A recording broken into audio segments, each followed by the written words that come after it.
Hello everyone, welcome to this channel that is geography education. আজকে আমি তোমাদের class 10 থেকে একটা টপিক পড়াবো যেটা মাধ্যমিক ভূগোলের জন্য কিন্তু ভীষণভাবে ইম্পর্টেন্ট। এটা আমি সেকেন্ড চ্যাপ্টার থেকে তোমাদের পড়াচ্ছি এই টপিকটা। আমি তোমাদের ক্লাস 10-এর টপিক ওয়াইজ প্রত্যেকটা পড়াচ্ছি এই কারণেই, কারণ এই টপিকগুলো থেকেই কিন্তু তোমাদের কোয়েশ্চেন আসে কিংবা এটা থেকেই তোমাদের আনসার করতে হবে।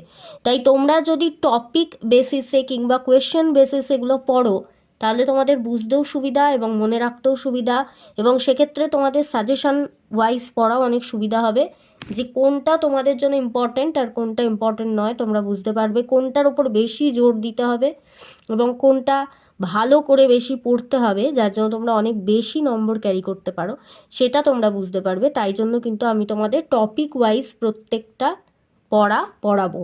যারা মাধ্যমিক ভূগোলে আছো তারা কিন্তু অবশ্যই এই ভিডিওগুলো দেখো, ফলো করো। যারা আপকামিং মাধ্যমিক দিতে যাচ্ছ তারাই কোয়েশ্চেনগুলো পড়ে নাও। আমি এগুলো তোমাদের বই থেকেও পড়াতে পারতাম, কিন্তু আমি এগুলো নিজের মতো করে নোট করে আমি তোমাদের লিখে বোঝাচ্ছি যাতে তোমরা এটাও বুঝতে পারো যে কি প্যাটার্নে তোমরা লিখবে। কারণ মাধ্যমিকে মুখস্থ করে বই পড়ে সবাই সুন্দরভাবেই লিখবে, কিন্তু তোমার লেখাটা কেন আলাদা হবে? কারণ তুমি একটা অন্য প্যাটার্ন ফলো করবে। প্যাটার্নটা খুব ইম্পর্ট্যান্ট একটা লেখার জন্য। একটা কোয়েশ্চেন দিয়ে দেওয়া হলো এবং সেটা থরলি তুমি লিখে গেলে তাহলে তুমি যে নাম্বারটা ক্যারি করবে সেখান থেকে যদি তুমি একটা প্যাটার্ন ওয়াইজ লেখো, একটা কোয়েশ্চেনে আমি আগে অনেক ভিডিও করেছি, আমি তাতেও বলেছি সেগুলোতে যদি তোমরা ইন্ট্রোডাকশন, বডি এবং কনক্লুশন একটা পার্ট থাকে, সঙ্গে যদি উদাহরণ আঁকা, ডায়াগ্রাম এগুলো থাকে, তাহলে তোমরা অনেক বেশি নাম্বার কিন্তু ক্যারি করতে পারবে। তাই জন্য আমি তোমাদের এগুলো নোট আকারে পড়াচ্ছি যাতে তোমরা এখান থেকে এগুলো টুকেও নিতে পারো স্ক্রিনশট নিয়ে, এবং তোমরা এগুলো পড়ে যাতে ভালো রেজাল্ট করতে পারো, অনেক ভালো রেজাল্ট। তার জন্য আমি এইভাবে তোমাদেরকে এটা বোঝাচ্ছি। তাহলে আজকে আমি তোমাদের একটা টপিক পড়াবো যে টপিকটার নাম হলো গ্রিন হাউস এফেক্ট বা গ্রিন হাউস প্রভাব। সেই টপিকটার উপর বেস করে আমি কতগুলো কোয়েশ্চেন তৈরি করেছি। সেগুলো হলো গ্রিন হাউস কী, গ্রিন হাউস এফেক্ট বা গ্রিন হাউস প্রভাব বলতে কি বোঝো, গ্রিন হাউস গ্যাসগুলি কি কি, এবং এদের উৎস সম্পর্কে আলোচনা করো। এই এতগুলো কোয়েশ্চেন কিন্তু আমি তোমাদের একটা টপিকে বুঝিয়ে দিচ্ছি। তাহলে ভালো করে ভিডিওটা দেখো, পুরো ভিডিওটা দেখো, তাহলে তোমরা গ্রিন হাউস এফেক্ট সম্পর্কে পুরোটাই বুঝতে পারবে। প্রথমেই বলে রাখি, আমাদের পৃথিবীকে কিন্তু গ্রিন হাউসের সাথে তুলনা করা হয়েছে। অর্থাৎ গ্রিন হাউসের বাংলা অর্থ কি হবে? সবুজ ঘর। অর্থাৎ গ্রিন হাউসের সাথে, এটাকে যদিও বা আমরা ইংলিশেই বলবো গ্রিন হাউস, কারণ এটার নামটাই সেটা। তো গ্রিন হাউস আমরা বলি পৃথিবীর সাথে গ্রিন হাউসের তুলনা করা হয়। কিন্তু কেন গ্রিন হাউসের সাথে পৃথিবীর কেন তুলনা করা হয়? আমাদের পৃথিবীকে কেন গ্রিন হাউস বলা হচ্ছে? এর পেছনে কারণটা জানতে হলে তোমাদের আগে জানতে হবে গ্রিন হাউস কি। গ্রিন হাউস হলো একটা কাঁচের তৈরি একটি ঘর, যে ঘরের মধ্যে বিভিন্ন গাছপালা, ফুল ফল, বিভিন্ন রকমের গাছ লাগানো হয়, মোট কথা চাষ করা হয়। সেক্ষেত্রে আমাদের প্রয়োজন কোনো গাছ চাষ করার জন্য মেন যে জিনিসটা প্রয়োজন হয় সেটা হলো সূর্যের আলো, অর্থাৎ সূর্যালোক। সূর্যের আলো এই কাঁচের মধ্যে দিয়ে খুব সহজেই প্রবেশ করে, কারণ সূর্যালোক ছাড়া একটি উদ্ভিদ কোনো দিনই জন্মাতে পারে না। তাই উদ্ভিদের বেঁচে থাকার জন্য সূর্যালোক ভীষণভাবে প্রয়োজন। তো এই কাঁচের ঘরের মধ্যে দিয়ে সূর্যালোক খুব সহজেই প্রবেশ করতে পারে, কিন্তু খুব সহজে এই সূর্যালোক বা সূর্যের তাপটা বাইরে বেরোতে পারে না। আলোটা তো কমে যায়, কিন্তু ঘরের ভেতরে সূর্যের আলোর জন্য বা সূর্যের তাপের জন্য যে তাপটা তৈরি হয়, যেহেতু সেটা কাঁচের ঘর, সেই তাপটা কিন্তু সহজে বাইরে বেরিয়ে যেতে পারে না। ওই তাপটা ওখানে সংরক্ষণ করা হয়, গ্রিন হাউসের মধ্যে সংরক্ষণ করা হয়, যাতে উদ্ভিদের ফলন ভালো হয়। কিংবা এই যে প্রযুক্তিটা, এটা একটা টেকনোলজি, এটা একটা প্রযুক্তি, এই প্রযুক্তিটাকে কাজে লাগিয়েই চাষাবাদ করা হয়। সেক্ষেত্রে তাহলে কি করা হয় না, সূর্যালোক এমন একটি ঘরের মধ্যে দিয়ে প্রবেশ করে কিন্তু সহজে তাপটা বেরিয়ে যেতে পারে না, খানিকটা তাপ ওর মধ্যে সংরক্ষিত থাকে। একেই আমরা বলছি গ্রিন হাউস, যার সাথে পৃথিবীর তুলনা করা হচ্ছে। এবার আমি আসি পৃথিবীর তুলনা কেন করা হচ্ছে। পৃথিবীকে কেন বলা হচ্ছে যে পৃথিবী একটি গ্রিন হাউস? পৃথিবী একটি গ্রিন হাউস তার কারণ, কারণ পৃথিবীর মধ্যে বিভিন্ন গ্যাস, বায়ুমণ্ডলের বিভিন্ন ক্ষতিকারক গ্যাস, এই সমস্ত গ্যাস এবং সূর্যের অত্যাধিক তাপ এই সমস্ত পৃথিবীর মধ্যে ঢুকে যাচ্ছে, কিন্তু এগুলো সহজে বেরিয়ে যাচ্ছে না। সুতরাং পৃথিবী হয়ে যাচ্ছে প্রচণ্ড পরিমাণে উত্তপ্ত হয়ে যাচ্ছে, যার ফলে মানুষের ক্ষতি হচ্ছে। তাই জন্য পৃথিবীর সাথে গ্রিন হাউসের তুলনা করা হচ্ছে। বলা হচ্ছে পৃথিবীও যেন গ্রিন হাউসের মতোই, যার মধ্যে তাপ ঢুকে যায় কিন্তু সহজে বেরোতে পারে না।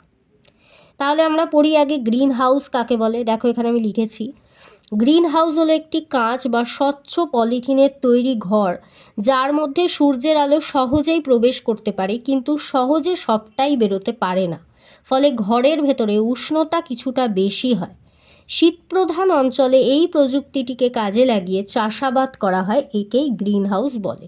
ঠিক যেমন আমি বললাম সেটাই কিন্তু এখানে লেখা আছে। এটা তোমরা মুখস্থ করতে পারো, এটা 2 মার্কসে অনেক সময় আসে কিংবা 1 মার্কেও আসে।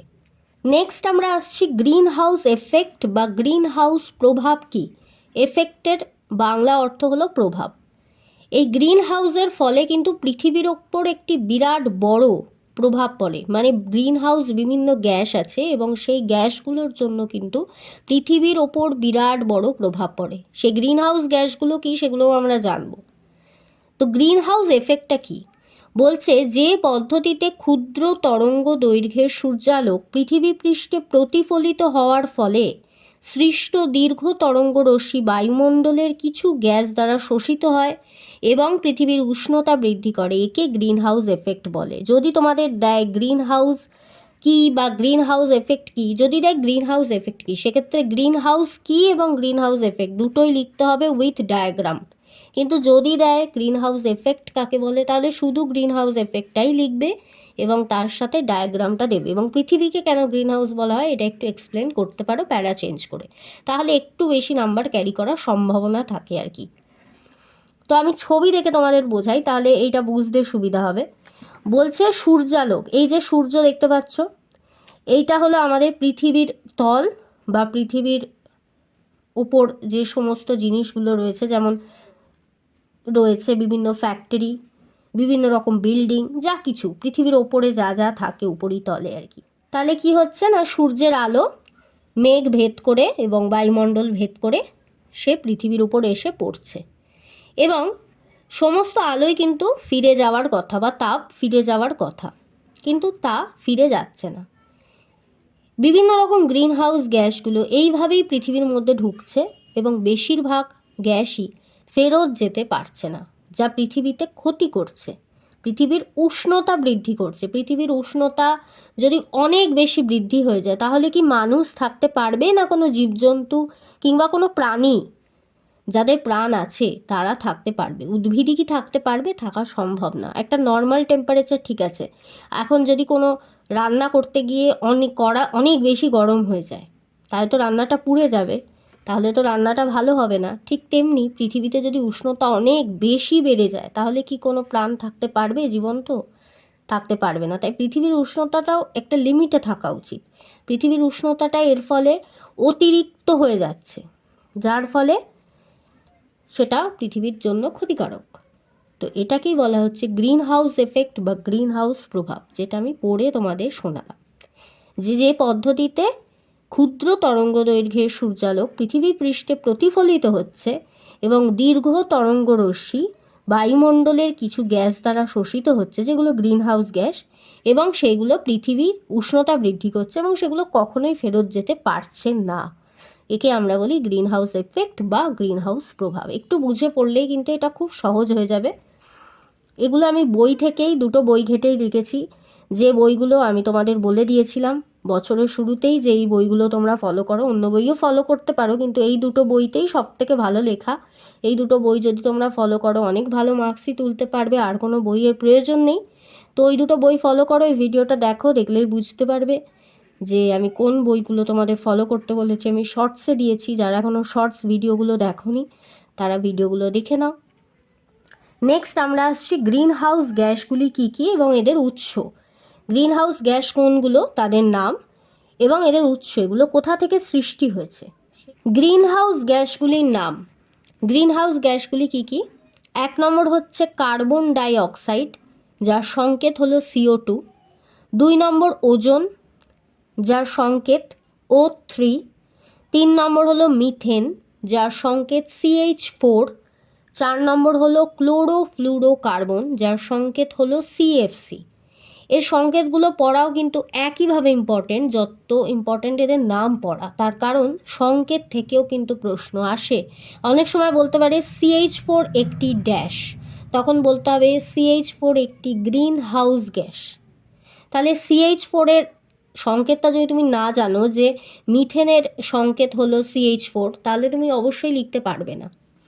তাই জন্য এদের সংকেতগুলো তোমাদের মুখস্থ করতেই হবে। এই 4টে সংকেত, কার্বন ডাইঅক্সাইড তো আমরা ছোটো থেকেই শুনে আসছি, এর সংকেত CO2, এটা মনে হয় সবার মুখস্থ। আর ওজোন গ্যাসের সংকেত O3, এটা খুবই সহজ। আর এই দুটো তোমাদের মুখস্থ করতে হবে, 1 মিথেন এবং 2 ক্লোরোফ্লুরোকার্বন, যেগুলোর সংকেত আশা করি সবারই মুখস্থ থাকবে। তো এই 4টে হলো গ্রিন হাউস গ্যাস, এছাড়া আরও গ্রিন হাউস গ্যাস আছে। এই 4টে মেন, তোমাদের ক্লাস 10-এ এই 4টেই ইম্পর্ট্যান্ট, এই 4টেই ভালো করে পড়বে এবং এদের উৎস সম্পর্কে তোমাদের জেনে নিতে হবে যে এগুলো কোথা থেকে, এদের মানে এগুলো আগত কোথা থেকে হচ্ছে, ঠিক আছে, এরা আসছে কোথা থেকে। কার্বন ডাইঅক্সাইড মেনলি জীবাশ্ম জ্বালানির ব্যবহার বৃদ্ধি এবং অরণ্য নিধন, অর্থাৎ অনেক সময় জ্বালানি যেগুলো জ্বালিয়ে দেওয়া হয়, প্লাস্টিক বলতে পারো, প্লাস্টিক তো যদি পোড়ানো হয় তাহলে প্লাস্টিক পোড়ে না, এবং পুড়লেও প্রচণ্ড পরিমাণে একটা গ্যাস বেরোয়।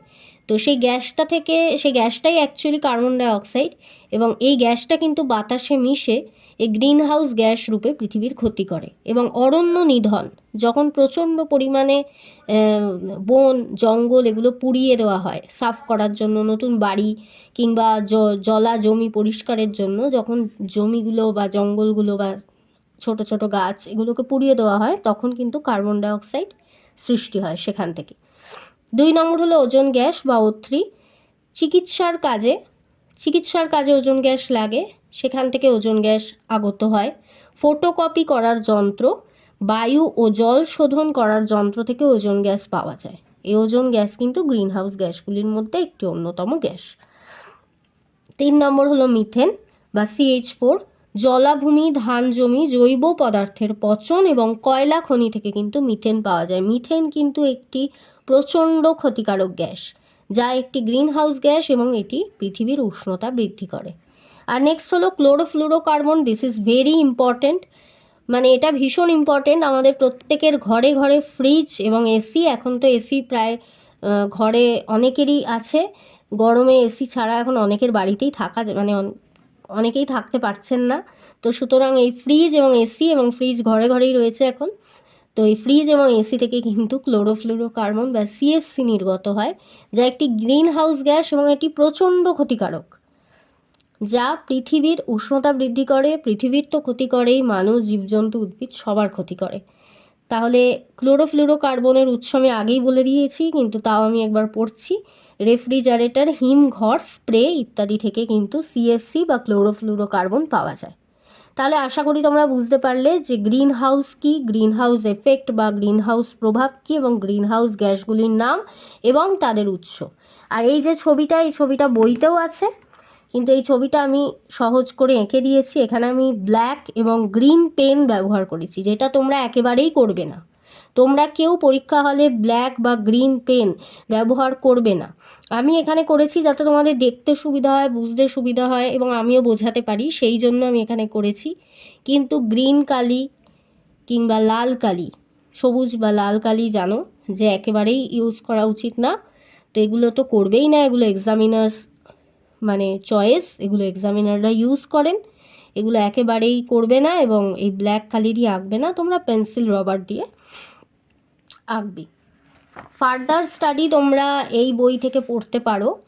এই বই থেকে আমি বেশি ইনফরমেশন নিয়েছি বা আঁকাটাও নিয়েছি বলতে পারো। তো এই বইটা থেকে তোমরা পড়তে পারো, এটা হলো পেজ নাম্বার 35, এখান থেকে তোমরা পড়তে পারো। বইটার নাম হলো মাধ্যমিক আধুনিক ভূগোল ও পরিবেশ।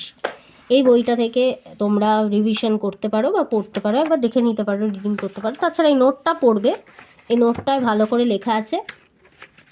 ভিডিওটা যদি ভালো লেগে থাকে তাহলে অবশ্যই লাইক করো, কমেন্ট করো, কোনো অসুবিধা হলে কমেন্টে জানাও।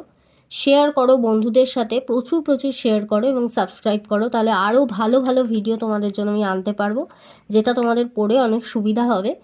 আর প্লিজ সাবস্ক্রাইব করো, সাবস্ক্রাইব করতে একেবারেই ভুলে যেও না, আর প্রচুর শেয়ার করো। আর কোনো রকম অসুবিধা হলে কমেন্টে জানাও, আমি সবার কমেন্টে রিপ্লাই দেওয়ার চেষ্টা করব। Thank you for watching.